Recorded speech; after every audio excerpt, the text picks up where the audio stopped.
গত পরশুদিন একটি টকশোতে দেখলাম বাংলাদেশের একজন লেফটেন্যান্ট কর্নেল সাবেক সেনাবাহিনীর অফিসার, তিনি বলছিলেন যে তার বাসায় একজন সেনাবাহিনীর কনস্টেবল আসলো, এসে বলল, স্যার আপনার কাছে কিছু দুঃখের কথা বলতে আসছি, যেগুলো আমি বলতে চাই কিন্তু বলার নিরাপদ জায়গা পাই না, কিন্তু আপনার কাছে বলতে চাই। তখন সেই কনস্টেবল বলল যে তাদেরকে দায়িত্ব দিছে অমুক জায়গা থেকে কিছু লোক ধরে আনতে, অমুক জায়গায় তারা মিটিং করে, ধরে আনো। তো তারা ধরে নিচ্ছে। ধরে নেয়ার পরে তাদের সেখান থেকে কিছু লোককে জেলে দিল, কিছুকে গুম করলো। তার মাঝে একজন হাফেজ ছিল। ওই হাফেজ সাহেবকে ক্রস ফায়ারের অর্ডার করা হলো। যুবক মানুষ, ইউনিভার্সিটি ছাত্র। যখন তাকে হাত পা বেঁধে গাড়িতে তুলে নেওয়া হলো, তখন সে বলছে, ভাই আমাকে 2 রাকাত নামাজ পড়তে দেন, আমি কোরআনের হাফেজ।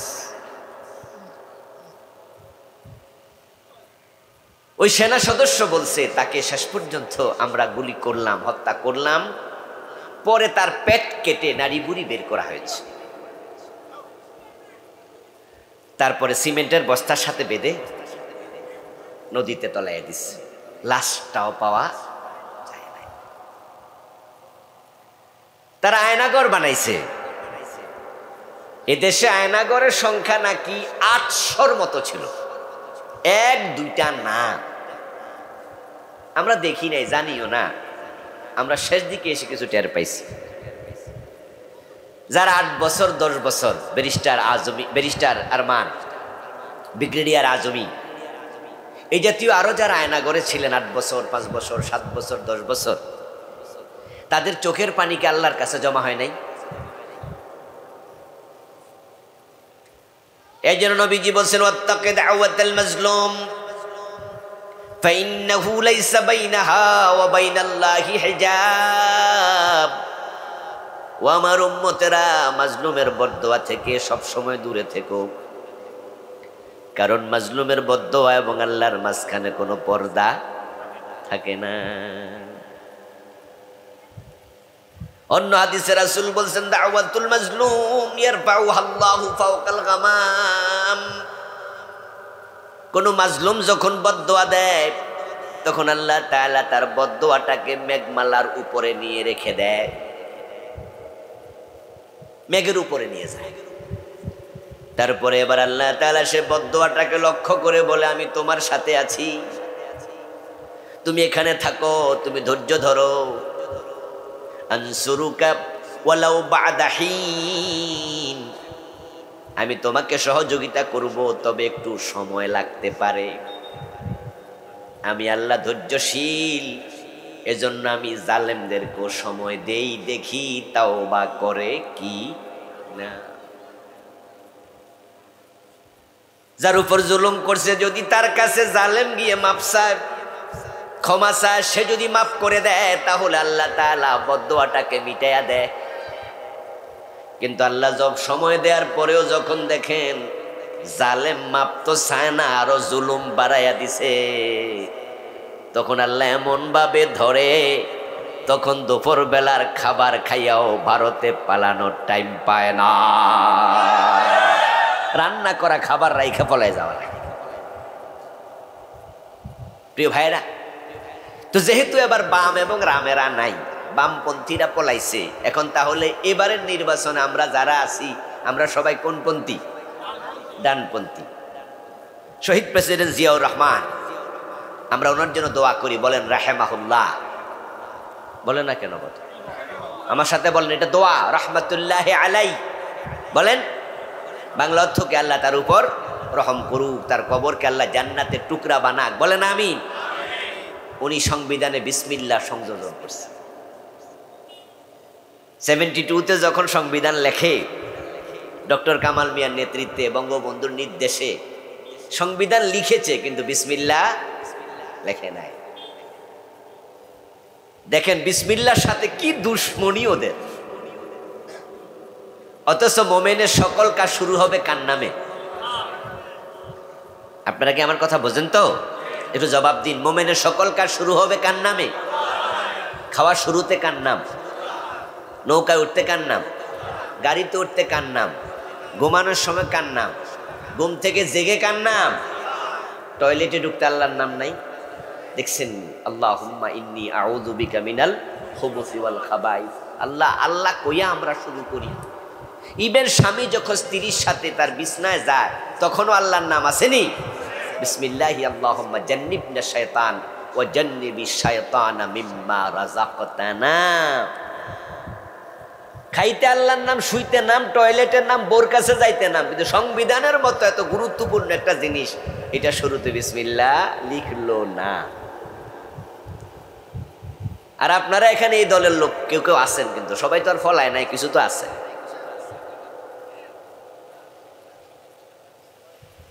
তওবা করেন, তওবা করেন, তওবা করেন।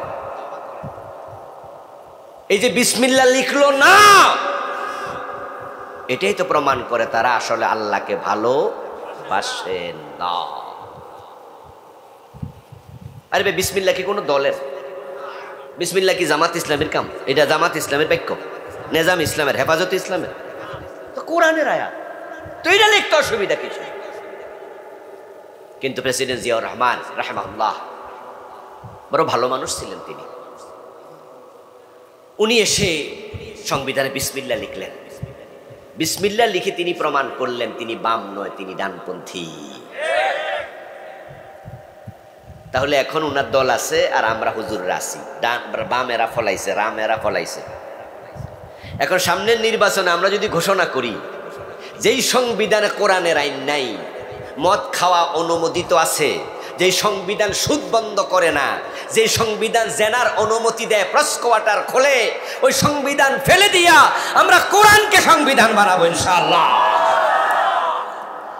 আমরা তো সবাই ডান, আমরা সবাই ডানপন্থী।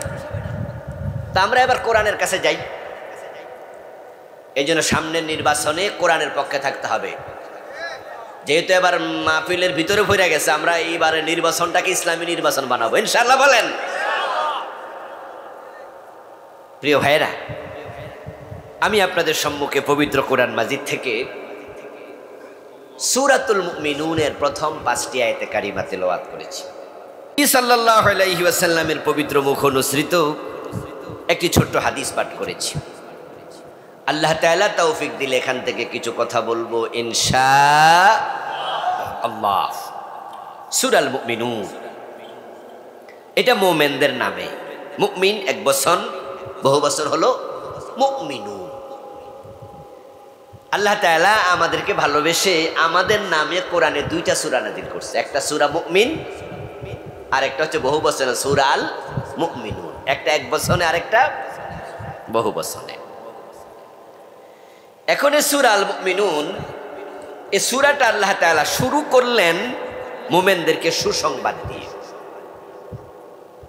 একবারে প্রথম আয়াত কাদ আফলাহাল মুমিনুন, বাংলা অর্থ হলো মুমিনরা নিশ্চিতভাবে সফল হয়ে গেছে। সুবহানাল্লাহ পড়ে। মুমিনরা কি ব্যর্থ না সফল? সফলতাকে ইংরেজিতে বলে পাস, আর ব্যর্থতাকে বলে ফেইল। এখন আল্লাহর ঘোষণার আলোকে মুমিনরা ফেইল না পাস? পাস করা কি খুশির খবর না? আল্লাহ সূরা মুমিনুন আমাদেরকে একটা খুশির খবর দিয়া শুরু করছে। তামাম পৃথিবীর কোথাও মুমিনদের জন্য এখন খুশির খবর নাই। খুব কম জায়গায় খুশির খবর, বরং সব জায়গায় দুঃখের খবর।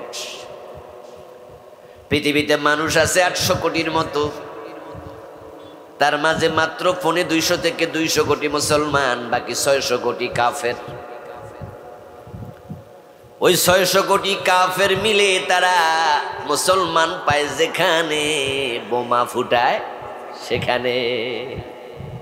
আল কুফরু মিল্লাতুন ওয়াহিদা। এই 600 কোটি কাফের তারা সবাই একদল।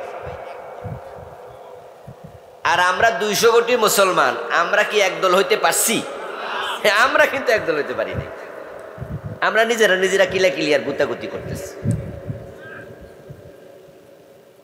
কিন্তু কাফেররা মুসলিম নিধনে তারা একদল, তাদের নাম ভিন্ন ভিন্ন, কেউ ইহুদি, কেউ খ্রিস্টান, কেউ বৌদ্ধ, কেউ হিন্দু, কেউ আপনার এরকম এক একটা এক এক নাম, কিন্তু মুসলিম নিধনের ক্ষেত্রে সবাই একমত। এজন্য আপনি দেখবেন ফিলিস্তিনে মুসলমান মারছে ইহুদিরা,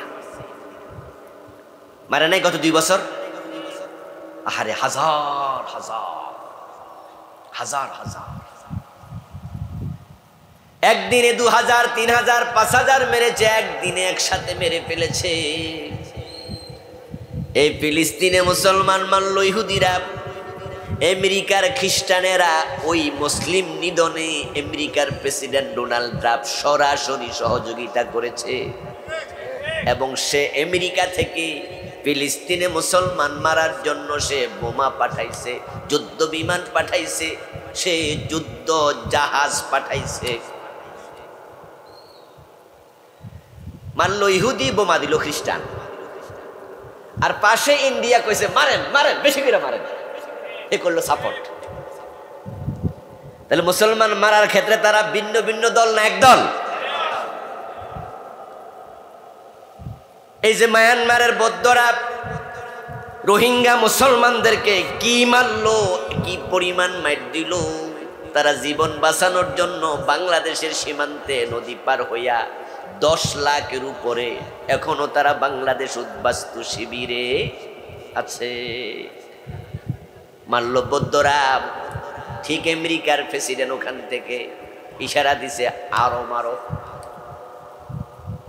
কারণ যদি আমেরিকা এবং জাতিসংঘ মায়ানমারকে চাপ দিত যে মুসলমান মারতে পারবা না, তাদের কথা লঙ্ঘন করে মুসলমান মারার কোন সাহস রোহিঙ্গা ওই দেশের মায়ানমারের বৌদ্ধরা দেখাতো না।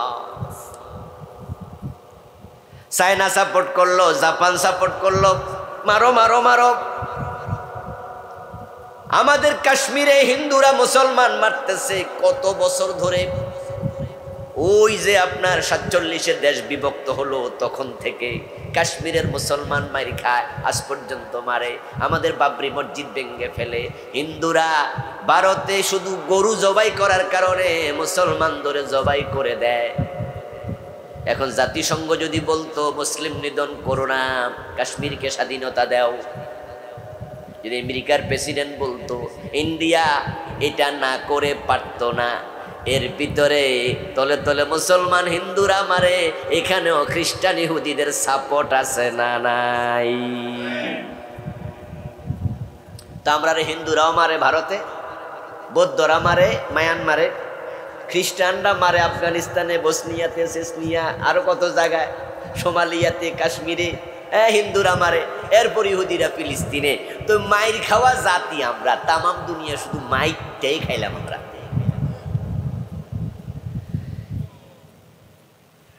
তামাম পৃথিবীর কোথাও সুসংবাদ নাই, শুধু দুঃসংবাদ। আফগানিস্তান অনেক দিন পর স্বাধীন হলো। মোল্লারা আলহামদুলিল্লাহ, আফগানিস্তানের মোল্লা ওমরের গোষ্ঠীর আইসা তারা সেখানে দেশ চালাচ্ছে। কিন্তু গত 7 দিন 6 দিন আগে কি দেখছিলেন? হিয়ানো আবার বোমাবাজি শুরু, মারামারি শুরু। যাক, গত 2 দিন আগে আলহামদুলিল্লাহ এটা আবার বন্ধ হয়েছে। মানে আমরা যেন সাগরের মাঝে পড়ে গেছি, নৌকায় উঠতে যাব, আবার নৌকাটা ডুবে যাচ্ছে, এই অবস্থায় আমরা আছি। কিন্তু কোরআনের দিকে তাকালে, কোরআন পড়লে প্রশান্তি আসে। ঈমানওয়ালাদেরকে আল্লাহ নিজের সফলতার ঘোষণা দিছে। তোমরা যতই মারো, আমাদেরকে যতই বোমাবাজি করে হত্যা করো, আমাদের সফলতা কেড়ে নিতে পারবা না। আমরা মুমিন, আমাদের প্রশান্তির জায়গা হলো কোরআন। এটা পড়লে আমাদের ভালো লাগে, আমরা এখানে সুসংবাদ পাই। যারা মুমিন তারা সফল। যদি আপনি আপাত দৃষ্টিতে সফলতার ব্যাখ্যা ধরেন, তাহলে এই আয়াতের ব্যাখ্যা বুঝতে আপনার কষ্ট হবে। কারণ আমাদের কাছে আপাত সফলতা হলো ক্ষমতা, আপাত সফলতা হলো অর্থবিত্ত, আপাত সফলতা হলো আমাদের এমপি হওয়া, মন্ত্রী হওয়া, প্রেসিডেন্ট হওয়া, এগুলো। এখন তামাম দুনিয়াতে মানুষ আছে 800 কোটি, 600 কোটি কাফের। তার মাঝে আমরা যদি তাকাই, তামাম পৃথিবীতে মুসলিমদের হাতে ক্ষমতা কেমন আছে, আমরা দেখব জাতিসংঘের ভেটু প্রদান করার মতো রাষ্ট্র যে কয়টা আছে, তার মাঝে মুসলিম রাষ্ট্র একটাও নাই।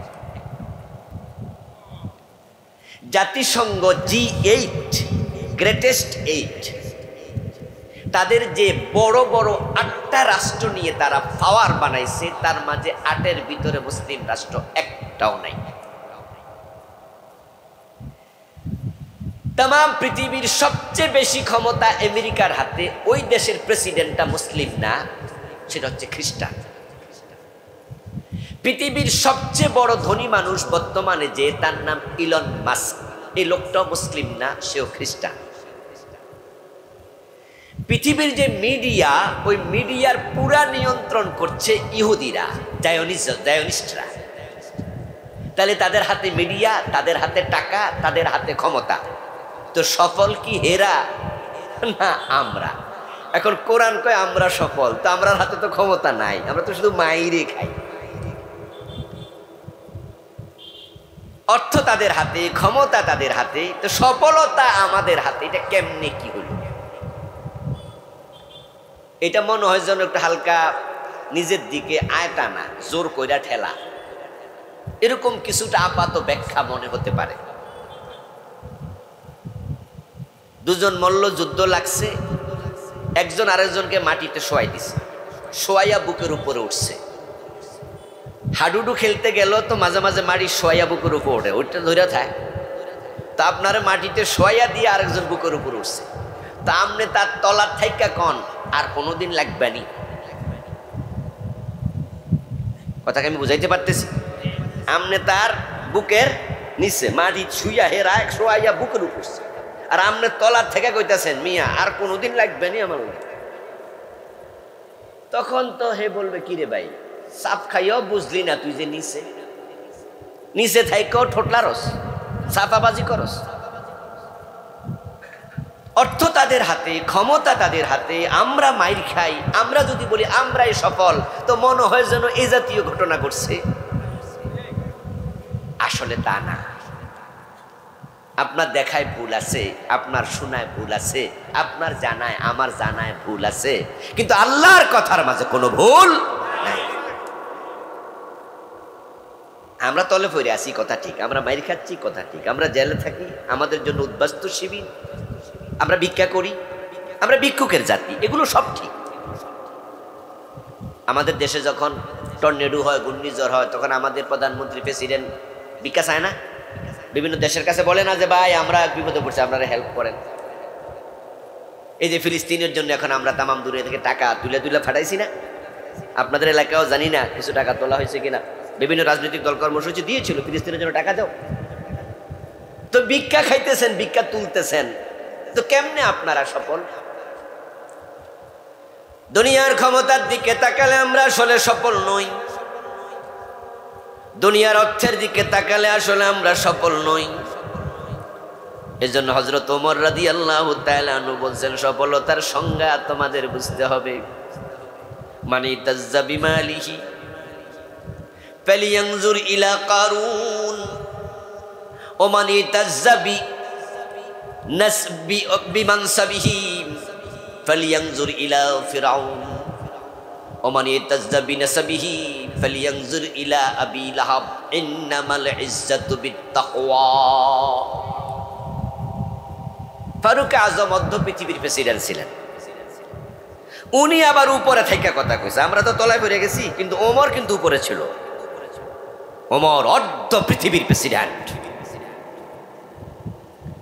উনি অর্ধ পৃথিবীর প্রেসিডেন্ট থাকা অবস্থায় বলতেছে, মানে ইতাজ্জা বিমানসাব বিমাকানি, যে ব্যক্তি ক্ষমতা পাইয়া, চেয়ার পাইয়া, এমপি হইয়া, মন্ত্রী হইয়া সে মনে করে সে সফল, সে সম্মানিত, আমি ওমর তাকে বলবো তাহলে ফেরাউনের দিকে তাকাও।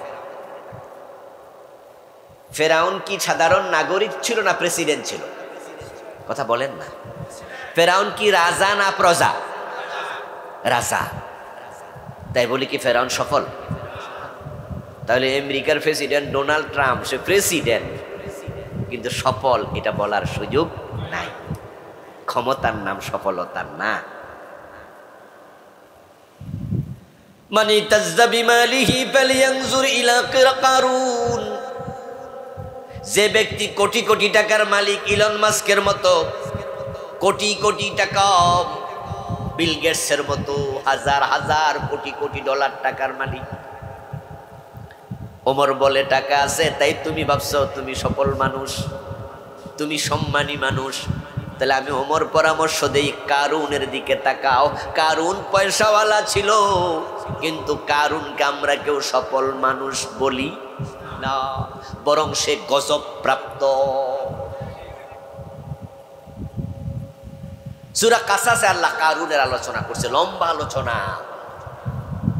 কারুনকে আল্লাহ তাআলা মাটির নিচে ধসাই দিছিলেন। তার টাকা পয়সা, ক্ষেত খামার, মেইল ইন্ডাস্ট্রি যা ছিল সব সহ, জাগা জমিন সহ আল্লাহ মাটির নিচে তলাইয়া দিছে। তার বাড়ির ঘর ওই জায়গাটা একটা বিশাল সমুদ্রের মতো। এটা মিশরের কায়রো থেকে 250-300 মাইল দূরে ফাইয়ুম নামে একটা জেলা আছে। আমি নিজেও সেখানে গিয়েছিলাম, আলহামদুলিল্লাহ আমি দেখে এসেছি। বিশাল এক হ্রদ, সমুদ্র। এটার নামে বুহাইরায়ে কারুন। বাহরুন মানে সমুদ্র, বুহাইরা তার তাসগীর, ইসমে মুসাক্কার, ইসমে তাসগীর। এটা একটা ছোট সাগর। আল্লাহর গজবে সব লইয়া সে নিচের দিকে চলে গেছে। হাদিসে পাওয়া যায় কিয়ামত পর্যন্ত মাটির নিচে যেতেই থাকবে। তার সম্পদ তাকে রক্ষা করতে পারে নাই। তাহলে যার ক্ষমতা আছে সেই সফল নয়, যার হাতে টাকা আছে কোটি কোটি সে সফল নয়। তাহলে সফলকে ওমর বলেন ইন্নামাল ইজ্জাতু বিত্তাকওয়া। যার তাকওয়া আছে, ঈমান আছে, সে সফল মানুষ। কাদ আফলাহাল মুমিনুন, মুমিনরা সফল। ঈমান না থাকলে মুত্তাকি হওয়া যায়? তিলকাল জান্নাতুল্লাতী নুরিসু মিন ইবাদিনা মান কানা তাকিয়া। এজন্যই মুমিন মুত্তাকি সফল, কারণ আল্লাহ বলছে আমি মুত্তাকিদের জন্য, মুমিনদের জন্য জান্নাত বানাইছি। তাহলে বোঝা গেল সফলতার নাম হলো জান্নাত। সফলতার নাম টাকা নয়, সফলতার নাম ক্ষমতা নয়। আপনার টাকাও নাই, ক্ষমতাও নাই, পরের বাড়িতে থাকেন, ভাড়ায় থাকেন, রিক্সা চালান, এটাও নিজের না, ভাড়া রিক্সা চালান, কিন্তু আপনি 5 ওয়াক্ত নামাজি, আপনি মুত্তাকি, আপনি রোজা রাখেন, আপনি সুদ খান না, আপনি মানুষ ঠকান না। আল্লাহ দয়া করে বেলালদের মতো আপনার নাম জান্নাতের তালিকায় লেখা দিছে। আপনি গরিব হলো আপনি সফল হয়ে গিয়েছেন।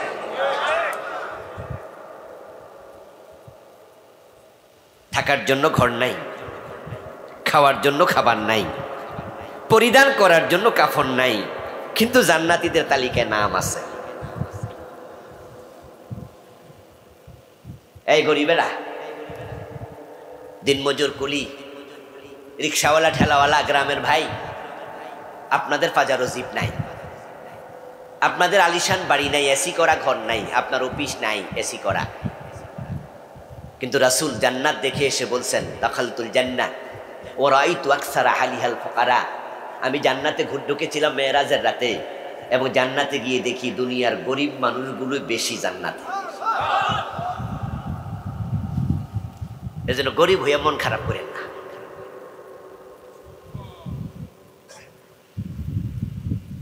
রিক্সাওয়ালা মানুষ কিন্তু সুদে 1 টাকাও লাগায় না, এমন রিক্সাওয়ালা আছে না? কিন্তু আবার কোটি কোটি টাকার মালিক, সব টাকা সুদি ব্যাংক থেকে আনছে।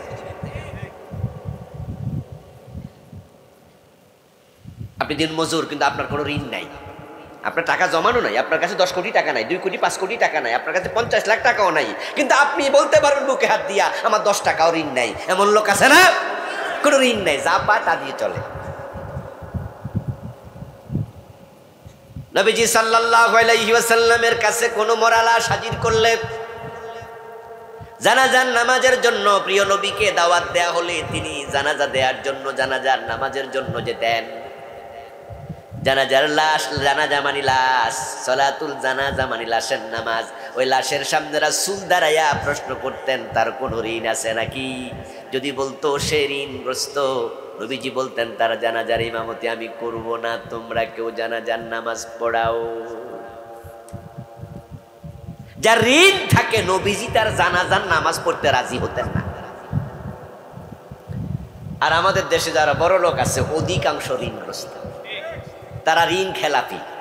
এই ব্যাংকের টাকা তারা এই ইন্ডাস্ট্রি বানাইছে, এই ব্যাংকের টাকা ঋণ আইনা দেশটাকে তারা ফতুর বানিয়ে দিচ্ছে। ওই ঋণের টাকার মাঝে 20 কোটি লোকের হক আছে না নাই? এই জন্য গরিবরা জান্নাতে আগে আগে চলে যাবে। তো যার হাতে টাকা আছে সে সফল, এটা মনে করার কোনো কারণ নেই। যার নাম জান্নাতীদের তালিকায় নাম আছে সেই হলো সফল। তাহলে আমরা সকলে কি সফল হতে চাই? সবাই জান্নাতে যেতে চাই? হ্যাঁ, আমরা জান্নাতে যেতে চাই। দুনিয়াতে একটু কষ্টে আছেন তো আছেন না, ধৈর্য ধরেন, ধৈর্য ধরেন, মন খারাপ করবেন না। আরে অমুকের কি 3 তলা বাড়ি 2 তলা বাড়ি, কত আরামে আছে, দেখো মোটরসাইকেল চালায়, এর মোটরসাইকেল আছে, আমার তো একটা সাইকেলও নাই, ভাঙ্গা সাইকেলও নাই, ওর তো 2 তলা বিল্ডিং আছে, আমার তো একটা কুড়ে ঘর নাই। এই জন্য আপনি মন খারাপ করবেন না আমার প্রিয় ভাইয়েরা। যারা গরিব মানুষ মুত্তাকি হয়, আল্লাহ ধনী মুত্তাকির 500 বছর আগে গরিব মুত্তাকিকে জান্নাতে দিয়ে দেবে।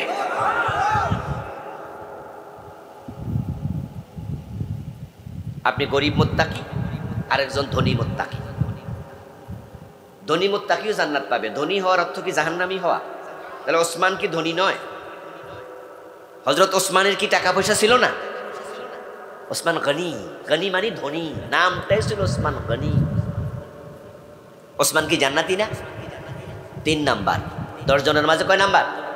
Serial number 3। এবং ওসমান রাদিয়াল্লাহু তাআলা আনহুর অর্থ টাকা পয়সা ইসলামের জন্য এত কাজে লাগছে যেটা কল্পনাতীত। এই জন্য তো ধনী ওসমানকে নবীজি খুব ভালোবাসতেন, খুব ভালোবাসতেন। ওসমানের কাছে তিনি তার মেয়েটা বিয়ে দিলেন, রুকাইয়া রাদিয়াল্লাহু তাআলা আনহাকে। হযরত রুকাইয়া ইন্তেকাল করলেন। নবীজি উম্মু কুলসুম রাদিয়াল্লাহু তাআলা আনহা, রাসূলের আরেকটা মেয়ে, তাকে ওসমানের কাছে বিয়ে দিলেন।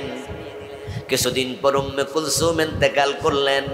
নবীজির মেয়ে ফাতেমা তখন বিবাহিতা। আর ফাতেমা ছাড়া তো রাসূলের 5 নাম্বার কোনো মেয়ে নাই, মেয়ে তো 4 জন ছিল। এর আগে জয়নবের বিয়ে হয়ে গেছে। রুকাইয়া বিয়ে করলো, ওসমান মরে গেল, উম্মু কুলসুম মরে গেল। আমার রাসূল ওসমানকে জড়াইয়া ধরে বল, ওসমান যদি আমার আরেকটা মেয়ে অবিবাহিতা থাকতো, এটা আমি তোমার কাছে বিয়ে দিতাম।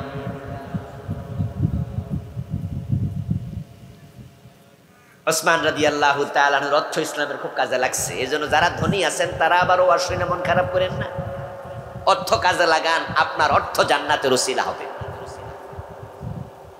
মান বানা লিল্লাহি মাসজিদান বানাল্লাহু লাহু বাইতান ফিল জান্নাহ। এই অর্থ দিয়ে মসজিদ বানান, মাদ্রাসা দেন, গরিবকে দেন। গরিবের হাতে টাকা দেওয়ার মানে কি জানেন? আল্লাহর হাতে দেয়া। তবে কামাইটা হালাল হওয়া লাগে। সহিহ বুখারীতে আছে, মান তাসাদদাকা বিআদলি তামারাতিন মিন কাসাবিন তাইয়্যিব ফাইন্নাল্লাহা ইয়াতাকাব্বালুহা বিয়ামিনি। সহিহ বুখারীর হাদিস। যদি কোনো ব্যক্তি তার হালাল কামাই থেকে আল্লাহ তাআলার বান্দাদের জন্য, গরিবের জন্য আল্লাহর পথে একটা খেজুর দান করে, একটা টাকা দান করে, ওই গরিবের প্লেটে খেজুরটা পড়ার আগে, টাকাটা পড়ার আগে আল্লাহর সে আজিমের মালিক আল্লাহ নিজে তার ডান হাত বিছায়া দেয়। ওসমানের টাকা ইসলামের কাজে লাগছে, এই জন্য ওসমান জান্নাতি, 3 নাম্বার জান্নাতি।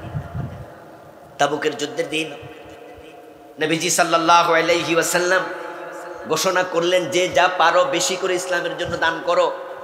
কারণ সেই যুদ্ধে মুজাহিদের সংখ্যা ছিল ইসলামের ইতিহাসে সকল যুদ্ধের চেয়ে বেশি। কোন কোন ঐতিহাসিক লিখছেন 40,000 মুজাহিদ। এর আগে হুনাইনের যুদ্ধে মুজাহিদ ছিল 12,000, মক্কা বিজয়ের যুদ্ধে মুজাহিদ ছিল 10,000। আর তাবুকের যুদ্ধে 40,000 দূরত্ব, আবার অনেক, মদিনা থেকে অনেক দূর, 1200-1300 কিলোমিটার দূরে যাওয়া লাগবে। প্রতিদিন যদি 2টা করে খেজুর খায়, 40,000 মুজাহিদ, খেজুর লাগবে কত হাজার? কথা বলে না কেন ভাইরা? সহজ অঙ্ক না। যদি 2টা করে খেজুর খায়, 40,000 মুজাহিদের খেজুর কয়টা? 80,000। তাহলে কত দরকার? টাকা দরকার, পয়সা দরকার। রাসূল বলল, যে যা পারো বেশি বেশি করে ইসলামের জন্য দান করো। সেদিন ওসমান রাদিয়াল্লাহু তাআলা আনহু ইসলামের জন্য এত দিয়েছেন, সুবহানাল্লাহ। তিনি রৌপ্য দিরহাম দিয়েছেন 19.5 কিলো, ওট দিয়েছেন 1000। আল্লাহু আকবার কবীরা। হযরত ওসমানের দান, সোনা স্তূপ, রৌপ্যের স্তূপ, ওট, ঘোড়া, ওসমান এত দিল। নবীজি সেদিন আনন্দে একটা হাত তিনি স্বর্ণ স্তূপের ভিতরে ঢুকাইয়া দিলেন, আর একটা হাত রৌপ্যের স্তূপের ভিতরে ঢুকাইয়া দিলেন। দিরহাম, দিনার মানে স্বর্ণ মুদ্রা, দিরহাম মানে রৌপ্য মুদ্রা। নবীজি এভাবে নাড়া দিলেন আর বলতেছে, আমার ওসমান আজকে এত বেশি ইসলামের জন্য দিছে, আজকের পর আল্লাহ ওসমানের উপরে আর কখনো নারাজ হবে না।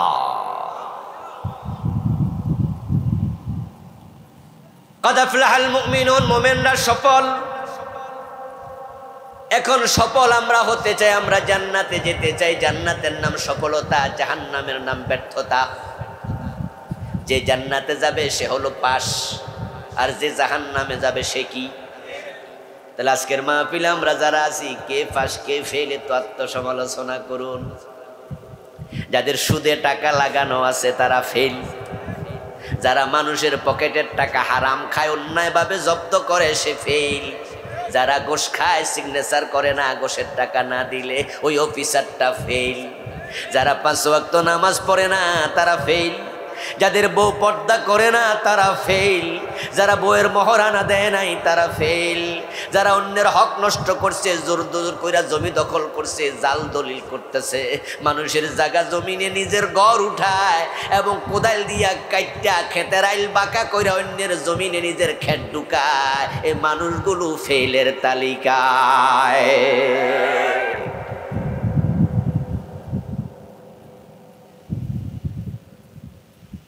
আর যারা এগুলোতে নাই তারা হলো পাশ, তারা মুমিন।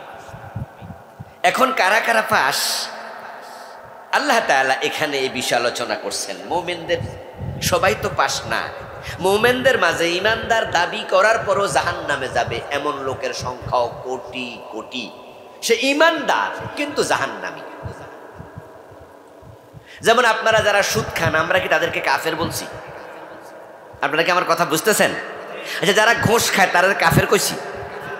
যারা আজকে ফজরের নামাজ পড়ে না সে কাফের কইছি? দেখেন, কিন্তু সে জান্নাতি না, সে মুমিন কিন্তু জান্নাতি মুমিন না।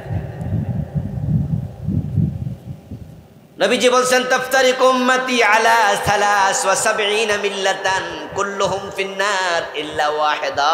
আমার উম্মত গুলো 73 দলে বিভক্ত হবে, তার মাঝে 72 দল হবে জাহান্নামী। রাসূলের উম্মতের মাঝে জাহান্নামী উম্মত আছে, তাদের সংখ্যা বেশি না কম? জান্নাতি উম্মত মাত্র 1 দল।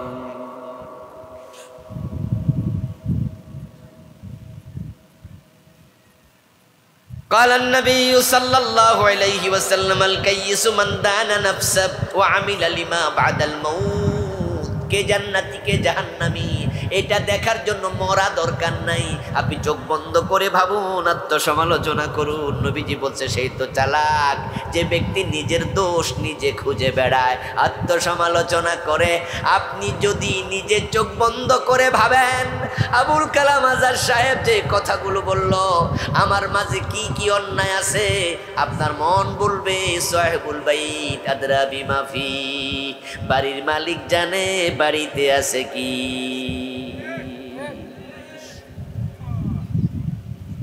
আপনার পাপের খবর আমি জানি না, আমার পাপের খবর আপনি জানেন না, কিন্তু নিজেরটা নিজে জানেন কিনা?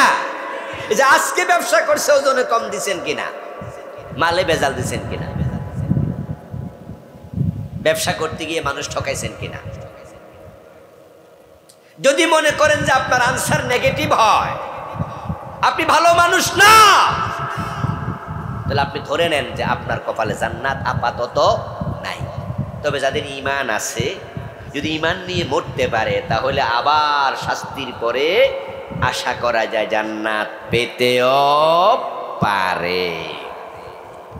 কিন্তু যারা ঈমান নাই, তারা জান্নাত পাওয়ার কোনো সম্ভাবনাও নাই। এখন এখানে আমাদের কার কার ঈমান আছে, এটা কিভাবে বুঝবো? বলে হুজুর এই যে মাথায় টুপি আছে, মুখে দাঁড়িয়ে আছে, আজকে 5 ওয়াক্ত নামাজের 1 ওয়াক্ত ছাড়ি নাই, তো আমি তো মুমিন। এই যে বুঝলাম 100 বার পড়ছি লা ইলাহা ইল্লাল্লাহ মুহাম্মাদুর রাসূলুল্লাহ, তাহলে কালেমা পড়ছি, আমি তো মুমিন।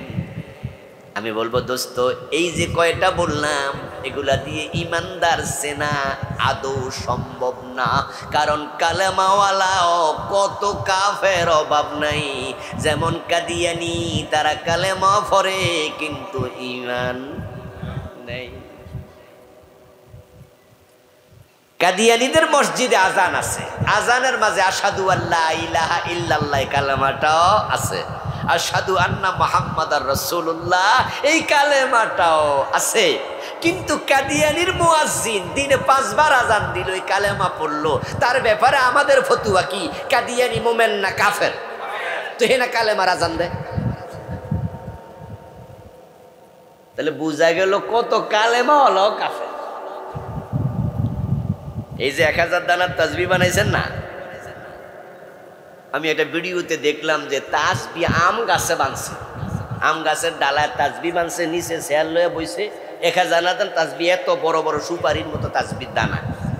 তো 1000 মানে তো বিশাল, বনজনের চরকি একটা বানাইছে, আর উনি এর বইয়া বইয়া সুবহানাল্লাহ সুবহানাল্লাহ টানতাছে আর তাসবিহ দানা ঘুরতাছে। আমি কই মাশাআল্লাহ, ভালো সিস্টেম চালু। 1000 দানার তাসবিহ বানাইয়া সকাল সন্ধ্যায় 1000 বার লা ইলাহা ইল্লাল্লাহ পড়লাম। কিন্তু আপনি এই কালেমার পর মুমিন কিনা এটা বুঝবেন কেমনে? ঈমান আছে কিনা কেমনে বুঝবেন? বলবেন নামাজ যে পড়লাম, আমার রাসূল বলছে ইয়াতি আলান নাসি জামানুন ইয়াজতামিউনা ফিল মাসাজিদি লাইসা ফীহিম মুমিনুন। এমন এক জামানা আসবে, মানুষগুলো মসজিদে জামাতের সাথে নামাজ পড়বে, কিন্তু একটারও ঈমান থাকবে না, সবগুলা হবে বেঈমান। লাইসা ফীহিম মুমিন ওয়াহিদ, একজন মুমিন না, সব বেঈমান। ইমামও কাফের, মুয়াজ্জিনও কাফের, মুসল্লি সবগুলা কাফের, অথচ 5 ওয়াক্ত নামাজ পড়বে। এমন একটা জামানা আসবে। وقال النبي صلى الله عليه وسلم تكون بين الساعة فتن كقطع الليل المظلم يصبح فيها الرجل مؤمنا فيمسي كافرا ويمسي مؤمنا فيصبح كافرا। এমন একটা জামানা আসবে কিয়ামতের আগে, মানুষগুলো সকাল বেলায় মুমিন থাকবে, সন্ধ্যা বেলায় কাফের হয়ে যাবে। এখন কেমনে মানুষ ঈমান হারাবে, মুমিন কেমনে থাকা লাগবে, এই বিষয়ে ইলম অর্জন করা দরকার আছে কিনা? লাগবে। এজন্য ইলম শিখা ফরজ, তলাবুল ইলমি ফারিদা আলা কুল্লি মুসলিম। এখন ঈমান বাঁচাতে চাইলে 3টা কাজ করা যাবে না। আমরা সফল হতে চাই, জান্নাতি হতে চাই, সফলতার জন্য 1 নাম্বার শর্ত ঈমান। আর ঈমান বাঁচাতে চাইলে 3টা কাজ পরিহার করা ফরজ। 3টা কাজ যে করে তার ঈমান থাকে না। কয়টা কাজ? সবাই বলেন কয়টা কাজ? এই 3টা কাজ করা যাবে না কোনো দিন। একটা হলো কুফর, আর একটা হলো শিরক, আর একটা হলো নেফাকে ইতিকাদি। যদি আপনি কুফরি করেন তাহলে আপনি 5 ওয়াক্ত নামাজ পড়লেও আপনি নামাজি কাফের। যদি আপনি 10-12 হজ করেন আপনি হাজি সাহেব, কিন্তু আপনি কাফের যদি কুফরি করেন। তাহলে কুফর করলে ঈমান থাকে না, ঈমান বাঁচাতে হলে কুফর করা যাবে না। কুফর কি? কুফর হচ্ছে কোরআনের কোনো একটা বিধানের সাথে দ্বিমত করা, ঈমান হলো এ কোরআন পুরাটা রিসিভ করা। ঈমান মানে তাসদীকুন নবী সাল্লাল্লাহু আলাইহি ওয়াসাল্লাম বিমা জাআ বিহি মিন ইনদিল্লাহ। আমার রাসূল আল্লাহর পক্ষ থেকে যা নিয়ে আসছে ওহী কোরআন, এটাকে বিশ্বাস করা। বিসমিল্লাহর বা থেকে মিনাল জিন্নাতি ওয়ান নাসের চিন পর্যন্ত এই কোরআনে যা আছে সবটা মেনে নিতেই হবে। এই মেনে নেয়ার নাম হলো ঈমান। আপনি যদি এক জায়গায় দ্বিমত করেন আপনার ঈমান শেষ, এটার নাম হলো কুফর। প্রিয় ভাইয়েরা, কেউ যদি বলে আমি কোরআন মোটেও মানি না, একটা অক্ষরও মানি না, আমরা তাকে বলবো তুমি কাফের। একজন যদি বলে তবে হুজুর আমি কিন্তু 15 পারা মানি, আমরা বলবো তুমি অর্ধেক মোমেন, ঠিক না?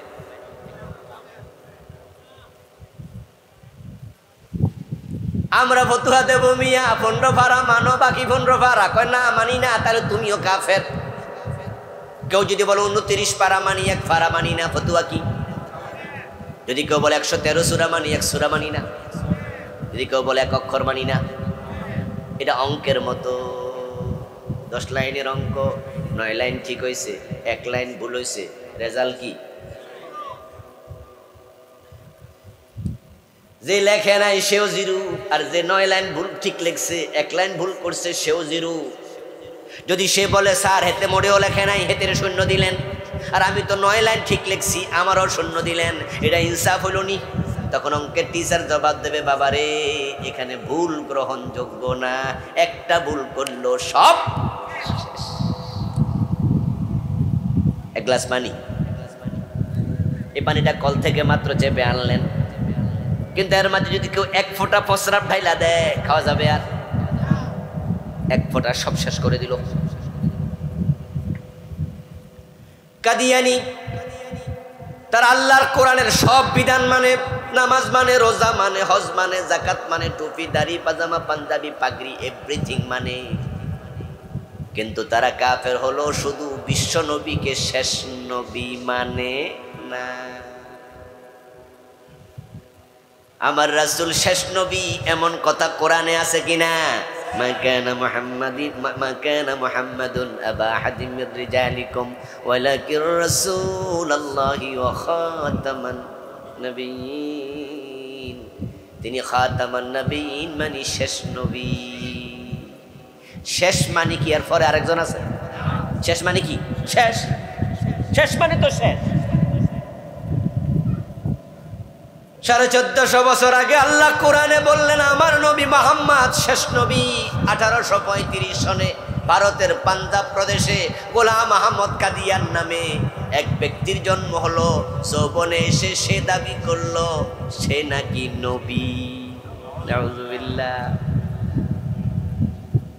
আজ থেকে 1500 বছর আগে, 1835 1500 বছরের কম বেশি কাছাকাছি, সে হঠাৎ করে বলে আমি নবী। তখনকার যত আলেম ছিল হক্কানি সবাই বলছো বেটা নবুয়ত দাবি করার কারণে তুই কাফের, কারণ কোরআনে আছে মুহাম্মদ শেষ নবী। কিছু লোক বললো না না হে নবী হইলেও হইতে পারে, নাউজুবিল্লাহ পড়েন। তখন তারা তাকে অনুসরণ করলো, নবী মেনে নিল। ওলামাদের ফতুয়া তারাও কাফের। তারা নামাজও পড়ে, কাদিয়ানীদের মসজিদ বাংলাদেশে নাই, নামাজ পড়ে না, কিন্তু মোমেন না, কাফের। কারণ তারা কোরআনের একটা বিধান মানে নাই। 30 পারা না মানলে যেমন কাফের, একটা বিধান না মানলেও সমান কাফের। ইবলিস শয়তান মোমেন না কাফের? আবা ওয়াস্তাকবারা ওয়া কানা মিনাল কাফিরিন। ইবলিস কাফের আল্লাহ নিজে ঘোষণা করলেন। বলুন তো দেখি ইবলিস আল্লাহর কয়টা আইন মানে নাই? কয়টা? আদমরে সেজদা করো, সে কয় না। ঈমান আছে না গেছে? কোরআনে সুর ধরে হাত কাটো এমন আইন আছে না নাই? 54 বছরে কয়দিন মানছেন?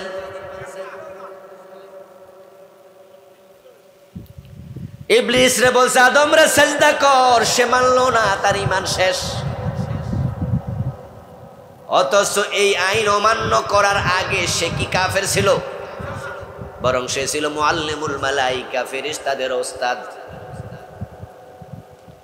এত ইবাদত করেছে, কোন কোন মুআররিখ লিখেছেন, ইতিহাসের কিতাবে তাফসীরও এসেছে, জমিনে এক বিকট জায়গা বাদ নাই যেখানে ইবলিসের সেজদা পড়ে নাই, এত ইবাদত করছে। ওই যে এক বোতল পানি, এক গ্লাস পানির মাঝে এক ফোঁটা পসরা, পুরাটাই শেষ। যত ইবাদতই করো, আদমরে সেজদা করো, কয় মানি না, তোমার ঈমানটাও শেষ। এবার কোরআনে আছে সরু ধরে হাত কাটো, 54 বছরে কাটলেন না। কোরআনে আছে জেনা করলে 100 বেত লাগাও, আসেনি? الزانية والزاني فاجلدوا كل واحد منهما 100 جلدة ولا تأخذكم بهما رأفة في دين الله। আল্লাহর বলা ডিজাইন দেখেন, জেনাকারিনী নারী, জেনাকারী পুরুষ 100 বেত লাগাও, এবং বেত লাগানোর সময় তাদের প্রতি মনে কোনো ভালোবাসা আসতে পারবে না। 100 মানে 100, ভালোবাসা 99টা দিতে পারবা না। আল্লাহর বলার স্টাইল দেখছেন, মানে 100-র মাঝে কোনো হেরফের নাই, 100-র মাঝে কোনো ছাড় নাই। হাতে লাঠি নিছো তো, আমরা কিন্তু বিভিন্ন সময় শাস্তি দিলে, আমরা তো শিক্ষক, আমরা ছাত্র ছিলাম, এখন তো আলহামদুলিল্লাহ কিলাকিলি মারামারি এখন নাই, কিন্তু এক সময় হুজুররা আমরা অনেক ফিরাইছি। আগে মক্তবে ফিডাফিডি ছিল না, হেফজখানাতে কিছু কিছু এখন এই সুন্নত ধরে রাখছে। এটা জঘন্য সুন্নত। কিছু সুন্নত জানেননি? ওস্তাদের সুন্নত। ওস্তাদ যেহেতু আমার ফিডাইছে, আমিও হেতেরি ফিডাম। এজন্য হেফজখানা আমার ছেলেরা আলহামদুলিল্লাহ হেফজ পড়ে, বড়টা 10 পারা, পরেরটা পুরা হাফেজ, আর পরেরটা পুরা হাফেজ, পরেরটা 13 পারা। আমার সন্তানদেরকে যারা পড়ায় আমি বলে দেই, আমার ছেলেকে শাস্তি দেয়া যাবে না। আমি তাকে কোনোদিন থাপ্পড় দেই না। আপনি পেট দিয়ে ফিটাবেন কেন? টাকা খরচ করি আমি, আপনার তো আমার চেয়ে বেশি জ্বালা না। হাসতে হাসতে পড়বে, খেলতে খেলতে পড়বে, মন ভালো রেখে পড়বে। হ্যাঁ, শেষ করতে 1 বছর বেশি লাগলে কোনো অসুবিধা নেই, মারবেন না। বাচ্চাদেরকে রাসূল কি মারতে বলছেন, আদর করতে বলছে? মাল্লাম ইয়ারহাম সাগীরানা ওয়া লাম ইউক্কির কাবীরানা ফালাইসা মিন্না। নবীজি বলছেন যে বড়দেরকে শ্রদ্ধা করে না, ছোটদেরকে ভালোবাসে না, সে আমার উম্মত না। এরপর আলহামদুলিল্লাহ মারামারি গিলাগিলি কমছে, আগের চেয়ে অনেক কমছে। কমছে না? অনেক কমছে। তো যা বলতেছিলাম, অন্যায় করছে ওস্তাদ, বলতেছে 10টা বেত দিতে হবে তোকে। অন্যায় করছে, মারামারি তো আগে গিলাগিলি ছিল, তো 10টা বেত দিবে। 4-5টা দেওয়ার পরে ছাত্র এমন ভাবে বেঞ্চি ধরে কানতাছে, মনে হয় যেন 4 বেতে মরি গেছে। তো ওস্তাদ দেখো শাসা কামিটা আর ফিরাইলে তো মরি না। 4-5টা দেওয়ার পরে ওস্তাদে মায়েরা বন্ধ করে দিচ্ছে। তাইলে 10টার কথা ছিল, 4টা দিছে, 6টা বাদ পড়ে গেল। কিন্তু জেনার ব্যাপারে আল্লাহ বলতেছে 100 মানি 100,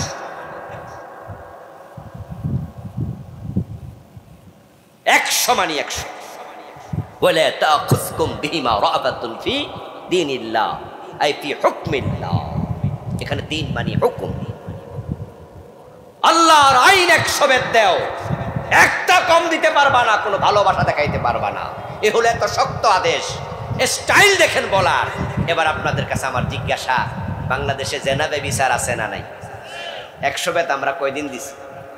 50টা তো দিছি, 40টা দিছি, এমনি একখানও দিলাম না। বরং আমরা জেনার লাইসেন্স দিচ্ছি। নাউজুবিল্লাহ পড়েন। বাংলাদেশে এখনো প্রস্কোয়াটার আছে। শিক্ষিত ভাইরা জানেন, যারা দেশ ঘুরে তারা জানেন, এখনো আমাদের দৌলতদিয়া, ওই যে একটা নদী আছে না যমুনা, এর পাশে দৌলতদিয়াতে কয়েকশো ব্যভিচারী বেশ্যা। টাঙ্গাইল শহরে এখনো, শহরের ভিতরে বেশ্যা। আগে ঢাকা শহরে ছিল, পুরান ঢাকায় ছিল, নারায়ণগঞ্জে ছিল, এগুলো ভেঙে দেওয়া হয়েছে। টাঙ্গাইলে আমি যাচ্ছিলাম মাহফিল করার জন্য, শহর পার হচ্ছে দিনের বেলায়, মাগরিবের একটু আগ দিয়ে যাচ্ছি, দেখি যে রাস্তার পাশে ছোট ছোট কিছু কুড়ে ঘরের মতো, কিন্তু ঘরের সামনে লিপস্টিক দিয়া সেজে গুজে কিছু মহিলা দাঁড়ায় আছে। লম্বা পথ যাচ্ছি, এত ঘর, প্রতিটা ঘরের সামনে দেখি সুন্দরী সুন্দরী মেয়ে দাঁড়ায় আছে। আমি তো অবাক হলাম, কিরে ঘটনা কি ঘটনা কি? ড্রাইভারকে জিজ্ঞেস করলাম, কিরে ড্রাইভার এগুলো কি দেখা যায়? বলে হুজুর জানেন না, এটা তো বেশ্যালয়। আমি শহরের ভিতরে, শহরের ভিতরে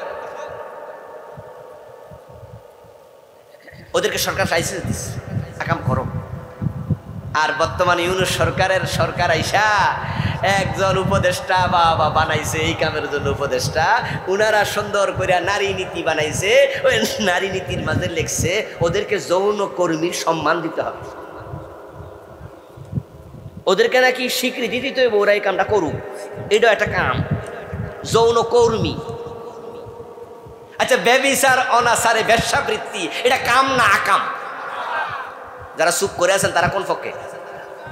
কথা বলেন, কথা বলেন। এই যে ব্যভিচার অনাচার বেশ্যাবৃত্তি এটা কাম না আকাম? ভালো কাম না অপকর্ম? এটা কর্ম হয় কেমনে? যৌন কর্মী হয় কেমনে? এটা তো কামই না। যুক্তি দিছে ওরা যে তারা তো অনেক পরিশ্রম করে।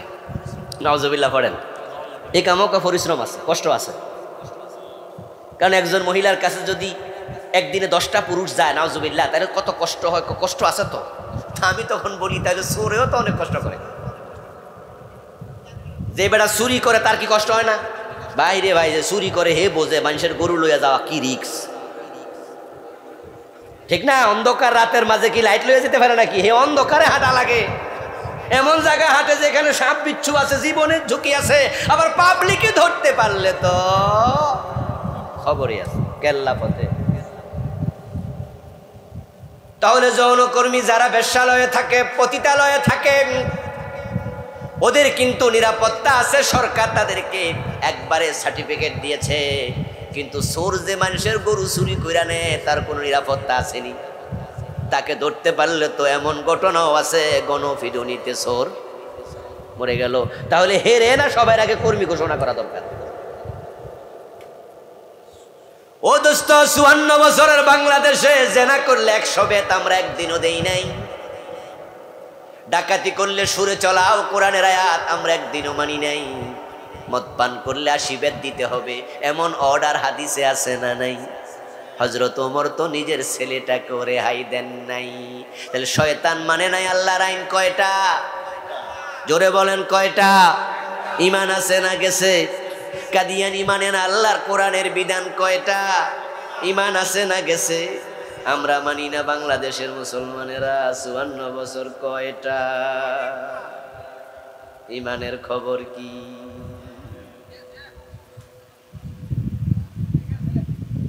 খুব জটিল। এই জন্য ঈমান বাঁচাও, ঈমান বাঁচাও। তাই আমরা আল্লাহর কিছু বান্দা আছি, আলহামদুলিল্লাহ এখনো ঈমানদার আছে কিছু।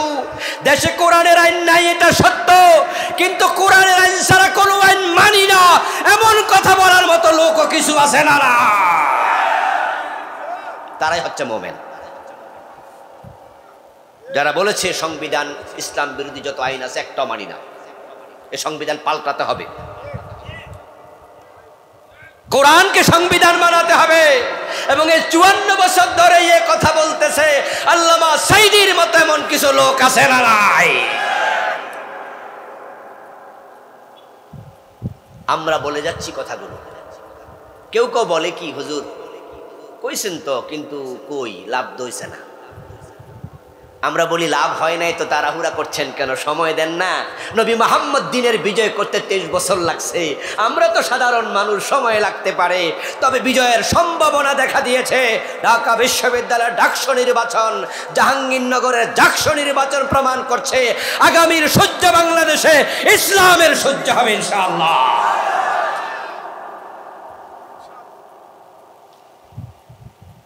যে জাহাঙ্গীরনগর ইসলামপন্থীদের বিজয় হলো, ইসলামপন্থীদেরকে ভোট দিল, যে জাহাঙ্গীরনগরকে বলা হয় বামপন্থীদের আতুর ঘর,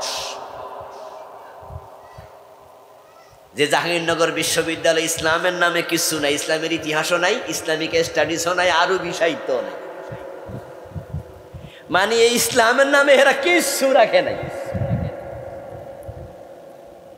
আমি সাভারে দীর্ঘদিন ছিলাম, 14 বছর জুমা পড়াইছি সাভারে জাহাঙ্গীরনগরের পাশে এক মসজিদে। যদিও মাদ্রাসা আমার ঢাকায়, এখন আর সেখানে পড়াই না। এই জন্য জাহাঙ্গীরনগরে আমি কত ডজন বার গিয়েছি তার কোনো হিসাব নাই। বিভিন্ন কাজে যেতাম, কাছে তো দেখতে যেতাম, ঘুরতে যেতাম। বিকালবেলা পাখি আসে, ওই বিদেশি পাখি শীতকালে আসে, ঘুরতে চলে যেতাম। সেখানকার পরিবেশ এতটা নগ্ন, এতটা খারাপ যে সেখানে 100 মেয়েকে দর্শন করে একজনের সেঞ্চুরি উৎসব পালন করছে।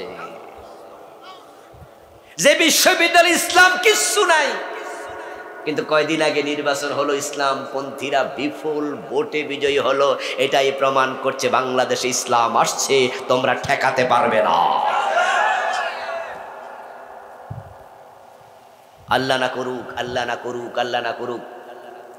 আপনারা যদি ইসলামের পক্ষে দিন বিজয়ের জন্য, আল্লাহর আইন প্রতিষ্ঠা করার জন্য কাজ না করেন, তাহলে হতে পারে ইসলামের বিজয়টা হবে না। কিন্তু এরপরও আমরা কিছু লোক আছি, আমরা বলতে বলতে মরতে চাই, আল্লাহর কাছে গিয়ে বলবো, আল্লাহ আমরা ইসলামের পক্ষের শক্তি ছিলাম, ঈমান হারাইয়া মরতে চাই না। এখন কুফরগুলো কি একদিনে বলা যাবে না। কুফর নিয়ে আমার লেখা বই আছে, এই বইতে আমি চলমান বাংলাদেশে 56টা কুফর লিখেছি। এই বইটার নাম দিয়েছি ঈমান, কুফর ও নিফাক। 56টা লিখেছি। যে কুফরি বাংলাদেশকে শেষ করে দিয়েছে, হাজার হাজার নামাজি হাজি গাজি ঈমান গজব করে দিছে, ওই কুফরির একটি নাম ধর্মনিরপেক্ষ মতবাদ। যারা ধর্মনিরপেক্ষ মতবাদের রাজনীতি করে, আল্লাহর কসম জেনে বুঝে যারা করে, সবগুলো কাফের, একটার ঈমান নেই। অথচ 54 বছর ধর্মনিরপেক্ষতাবাদীরাই দেশটা চালাইছে।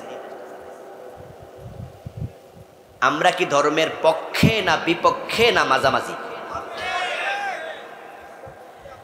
পক্ষে হলে ধর্মের পক্ষে, বিপক্ষে হলে বিপক্ষে, আর যে পক্ষেও না আপনার বিপক্ষেও না, হে হলো নিরপেক্ষ।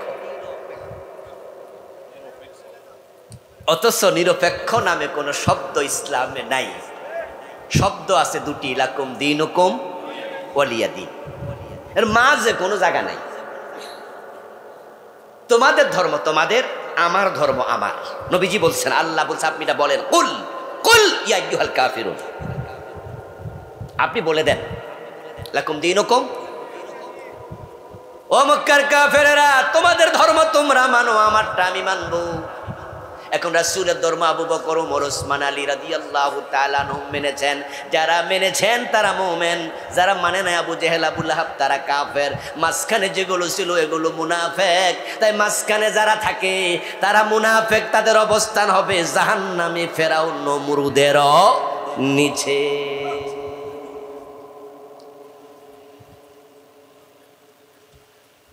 যাওয়ার সময় বইটা নিয়ে যাবেন, 56টা কুফর পড়বেন। আমার ড্রাইভার সাহেবের কাছে বই আছে। 3টা কাজ করা যাবে না ঈমান বাঁচাতে হলে। কুফর 1 নাম্বার, 2 নাম্বার হলো শিরক। বাংলাদেশে শিরিক আছে? শিরিক চিনেন? চিনতে হবে, আপনাকে শিরিক চিনতেই হবে। الشرك أخفى من دبيب النمل على سبع السوداء। শিরক হচ্ছে কালো কাপড়ের উপরে কালো ছোট্ট পিঁপড়া, কালো কাপড়। হাদিস হাদিস, কালো কাপড়, আবার পিঁপড়াটাও কালো, একবারে ছোট। ওটা যদি হাঁটে খালি চোখে যেমন খুঁজে পাওয়া যায় না, আর শিরক আখফা, তো শিরিক আরো চিকন ভাবে ডুববে। ইন্না শিরকা লাযুলমুন আযীম। আল্লাহ কোরআনে আমাদেরকে শোনায়, শিরিক হলো সবচেয়ে বড় গুনাহ। নির্বাচন আসবে, নেতারা মাইক হাতে নিয়ে দাঁড়াবে, পাবলিককে একটু ফার্ম পুশিং দিয়া কিছু ভোট কালেকশন নিয়ত। দেখবেন যে এমপি হওয়ার পরে আপনি সালাম দিল, আপনারা চিনে না, এমন ভাব ধরব, কথা কওয়ার টাইম নেই।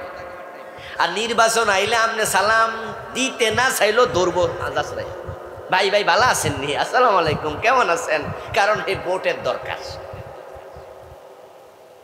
পাবলিককে অল্প কিছুদিন ফার্ম পুশিং দিয়া নেতৃত্ব দরকার। তাই মাইক হাতে পেয়ে ফার্ম দেবে, জনগণ সকল ক্ষমতার উৎস। এই জাতীয় একটা সস্তা স্লোগান বাংলাদেশে আছে কিনা? এই স্লোগান যারা বিশ্বাস করবে সবগুলো ঈমান শেষ। সকল ক্ষমতার উৎস জনগণ নাকি আল্লাহ? জোরে বলেন, ক্ষমতার উৎস কে? ক্ষমতার মালিক কে? জনগণ ক্ষমতার উৎস তোমাকে কে বলেছে? আন্নাল কুওয়াতা লিল্লাহি জামিআ, সব ক্ষমতার মালিক আল্লাহ। কুলিল্লাহুম্মা মালিকাল মুলকি তুতিল মুলকা মান তাশা ওয়া তানজিউল মুলকা মিম্মান তাশা। আল্লাহ তাআলা বলেন, নবী আপনি বলে দিন, রাজাদি রাজাল্লাহ, ক্ষমতা তোমার হাতে, তুমি যাকে চাও ক্ষমতা দাও, তুমি যাকে চাও ক্ষমতার জায়গা থেকে সরাইয়া জেলখানার কয়েদি বানাইয়া দাও। একটা স্লোগান আমাদের ঈমান শেষ করে দিচ্ছে। এই স্লোগানটা বই পুস্তক সহ television, print media, electronic media সবাই সব জায়গায় ছড়াইয়া দিছে। সেটা হচ্ছে ছেলে হোক মেয়ে হোক, দুটি সন্তান। এমন স্লোগান কি আপনাদের এলাকায় শুনছেন কোনোদিন? এগুলো ঘরে ঘরে পৌঁছে গেছে এবং অবস্থা এত জঘন্য হয়ে গেছে, শহর লেভেলে অধিকাংশ মানুষের এখন সন্তান দুইজনের বেশি নাই। গ্রামে গঞ্জে এটা কিছুটা প্রভাব কম, কিন্তু শিক্ষিত মানুষের ভিতরে এটার প্রভাব জঘন্য। একটা বাচ্চা, 5 তলা বাড়ি বাচ্চা, 10 তলা বাড়ি 2টা বাচ্চা। বাচ্চা বেশি নেয় না, জিজ্ঞাসা করলে খাওয়াইবো কেডা, মানুষ বাইরে যাবো, হুজুর জায়গা জমিন তো বাড়ে না, এত মানুষ এমনি 20 কোটি, আমি যদি আরো কিছু বাড়াই কেমন হইব, এজন্য টেনশন করছে, জায়গা বাড়বে না, খাবার বাড়বে না, তাই তারা সন্তান বেশি নেয় না। আমরা যারা আলেম ওলামা আছি, আমরা ওরা উল্টা জিগা, আপনার কয়জন? যদি বলি আমার তো 4 ছেলে 1 মেয়ে, জিব্বা কামড় দিয়া কয় ইন্না লিল্লাহ। সন্তান আমার জিব্বা কামড় দেবে বেটা, এবং সন্তান বেশি হয়েছে শুনলে বলে হুজুর তো হলাম মাইয়া চাকরি টাকরি করেন না, মানে বুঝাচ্ছে চাকরি করলে এত টাইম পান কেমনে? উনারা অবসর আছে, এরপরও উনারা নেয় না, আমরা জেনেছি আমাদেরকে টিপ্পনি কাটে। প্রিয় ভাইয়েরা, রিজিকের মালিক তুমি নও, 2 জনকে খাওয়ায় যিনি, 10 জনকেও খাওয়াবেন তিনি। এগুলো স্লো পয়জন, এগুলো এমন বিষ ধীরে ধীরে ঢুকে রুগী মেরে ফেলবে, ঈমানকে শেষ করে দেবে। হিন্দুদের দুর্গা পূজা এটা ঈমানের অন্যতম অঙ্গ, কিন্তু রাসূলকে ভালোবাসতে গিয়ে তারা বলে উনি মানুষ না, উনারে মানুষ বলা যাবে না। তাহলে উনি কি কি উনি? এবার 2টি কথা বলে, একদল বলে তিনি খোদা, নাউজুবিল্লাহ পড়েন, নবী নাকি খোদা। আরেক দল বলে খোদা না, তবে খোদার সে জুদাও না, মোহাম্মদ খোদা নিহি আগর খোদা সে জুদা বিনি। ভালোবাসতে গিয়ে ঈমান হারাচ্ছে। দেখেন, মোহাম্মদ খোদা না, তবে খোদার থেকে জুদা না। আরেক দল বলছে তিনি খোদা নন, তবে তিনি খোদার সুরত ধরে এসেছে। যেটা বাংলা ভাষায় গান পর্যন্ত, গজল পর্যন্ত বানাইছে। মানবেরই রূপ ধরিয়ে নবী এলেন ভবেতে, কুল্লু আলম লুটে পড়ে তাহার চরণ তলেতে। উনি মানুষের সুরত ধরে আসছে, রূপ ধরে আসছে, উনি মানুষ না। আর কুল্লু আলম উনার পায়ে লুটে পড়ে। আমরা কি নবীজির পায়ে সেজদা দেই? তো কি শব্দ বললাম? ঢাকা একজন পীর সাহেব ছিল, দেওয়ানবাগের পীর, উনি মারা গেছেন। উনার আমল নিয়ে তিনি আল্লাহর কাছে চলে গেছেন। আমি তাকে নিয়ে বলতে চাই না, জাস্ট বোঝানোর জন্য বলছি। উনি উনার শ্রোতাদের সামনে একদিন বক্তৃতা দিতে গিয়ে বললেন, তোমরা চেয়ারে এখানে যাকে বসা অবস্থায় দেখছো, আরশে গেলে তাকেই দেখবে। তারপরে প্রশ্ন করলেন, কথা কি ক্লিয়ার? শ্রোতারা কয় জি হুজুর, কথা ক্লিয়ার। দেখেন, আলমের ভালোবাসা তাদেরকে অন্ধ বানিয়ে ফেলেছে। তাদের দাবি করা খোদার আসনে বসা, ওই পীর সাহেবকে বলে কথা ক্লিয়ার। পীর সাহেবকে ভালোবাসতে গিয়ে সেজদা মেরে দিচ্ছে, ঈমান শেষ। পীর সাহেবের কাছে দোয়া চাইতে চাইতে দোয়া না চাইয়া এক পর্যায়ে সন্তান চাইয়া বস, মরার পরে পর্যন্ত চায়। কেউ ফিরে না খালি হাতে খাজা বাবার দরবারে। নবীজি মুহাম্মদ সাল্লাল্লাহু আলাইহি ওয়াসাল্লামের শানে এমন কিছু কথা তারা বলে যেগুলোতে ঈমান থাকে না। যেমন কিছু লোক রাসূলের ভালোবাসায় বলতে গিয়ে বলে তিনি গায়েবের মালিক, তিনি গায়েব জানে, অথচ গায়েবের মালিক কে? শিরিক চিন্তা হবে। 29টা লিখেছি। ঈমান বাঁচাতে চাইলে নেফাকে ইতিকাদি চিনতে হবে। যেই নেফাক কলিজার ভিতরে, কলবের ভিতরে ঢুকে যায়, ওই নেফাক নিয়ে যদি কেউ মারা যায় তার অবস্থান হবে জাহান্নামে সবার নিচে। কাদ আফলাহাল মুমিনুন আল্লাযীনা হুম ফি সালাতিহিম খাশিউন। এবার আল্লাহ তাআলা সকল মুমিনের গুণাবলী বলছে। এখানে গুণাবলী আছে মোট 7টা। প্রথম গুণ হচ্ছে তারা নামাজের ব্যাপারে হবে অত্যন্ত বিনয়ী। ওয়াল্লাযীনা হুম আনিল লাগবি মুরিদুন, এবং যারা অপ্রয়োজনীয় কথা কাজে সময় ব্যয় করবে না।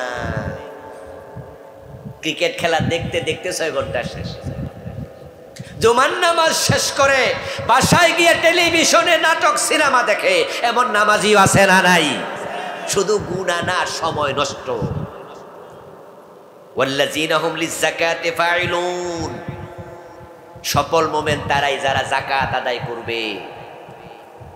নামাজ পড়তে রাজি হয়, হজ করতেও রাজি হয়, কিন্তু যাকাত দেয় না, এমন লোকের সংখ্যা বাংলাদেশে হাজার হাজার।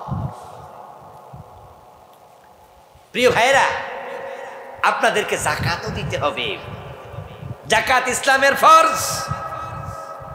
ওয়াল্লাযীনা হুম লিফুরুজিহিম হাফিজুন, চরিত্রের হেফাজত করতে হবে। আজকের সময়টা বড় খারাপ। YouTube, Facebook, Google, Twitter, Instagram, কত সোশ্যাল মিডিয়া বাইর হয়েছে। চোখের হেফাজত করা, পর্দা করা বড় জটিল, ইজ্জত বাঁচানো বড় জটিল। একটা মাহফিল ওয়াজ শুনবেন ইউটিউবে, এর মাঝখানে দেখবেন যাই সে বেড়ি লাভ মারতেছে। আয়না কিনতে বাজারে যাবেন, 100 টাকা দিয়ে আয়না কিনবেন যে একটু চেহারা দেখবেন, বাড়িতে আয়না দেখবেন, আয়নার পিছনে আরেক নায়িকা ফিরি।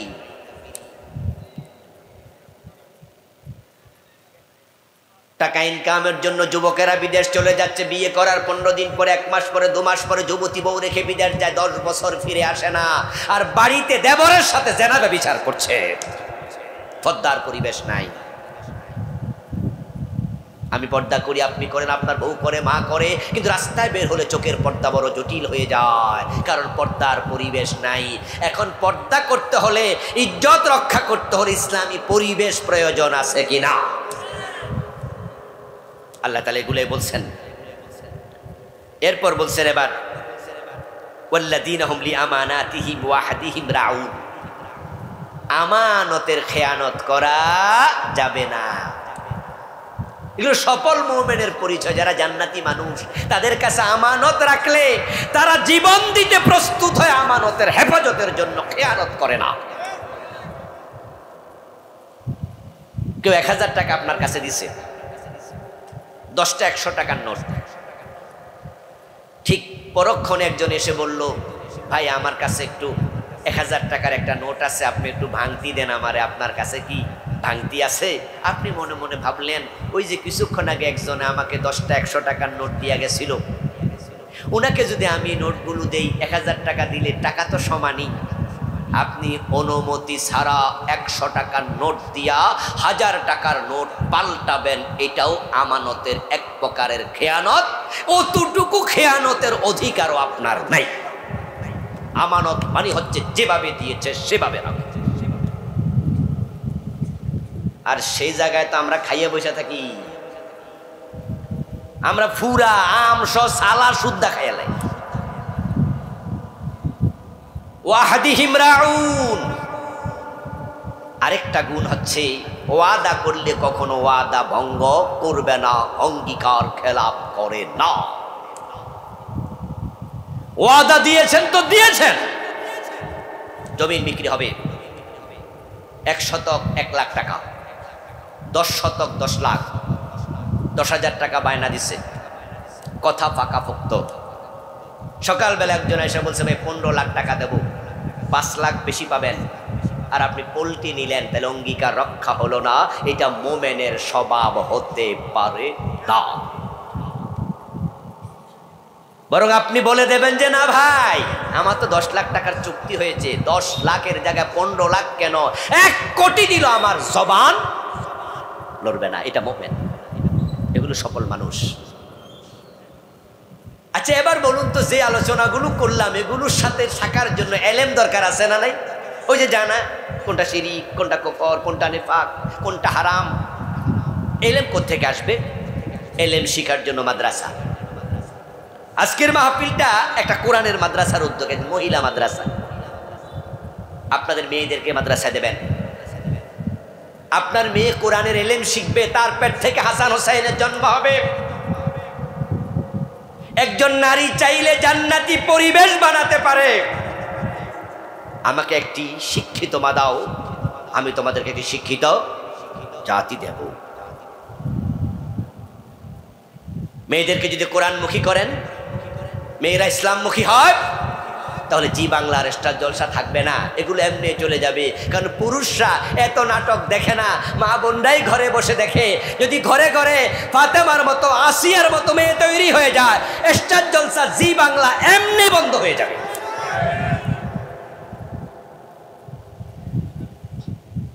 আপনার মৃত্যুর পর আপনার মেয়ে কোরআন তেলাওয়াত করবে, রাব্বির হামহুমা পড়বে। প্রিয় ভাইয়ের, এই জন্যই মাদ্রাসামুখী হবেন। মেয়েদেরকে মাদ্রাসায় দেবেন, কোরআন হাদিস শিখাবেন, ছেলেদেরকে মাদ্রাসায় দেবেন, ঘরে ঘরে আলেম তৈরি হবে। এমন একটি সন্তান রেখে যান, আপনার মৃত্যুর পর সে যেন জানাজান নামাজের ইমামতি করতে পারে। আল্লাহ তাআলা আমাদের সকলকেই যে কথাগুলো আসর মাগরিব থেকে বলা হলো, সে হক কথাগুলো আমল করার তৌফিক দাও, বলেন আমিন। যা ভুল বলা হলো, আল্লাহ আমাদের স্মৃতি থেকে তা মুছে দাও, আবারও বলেন আমিন।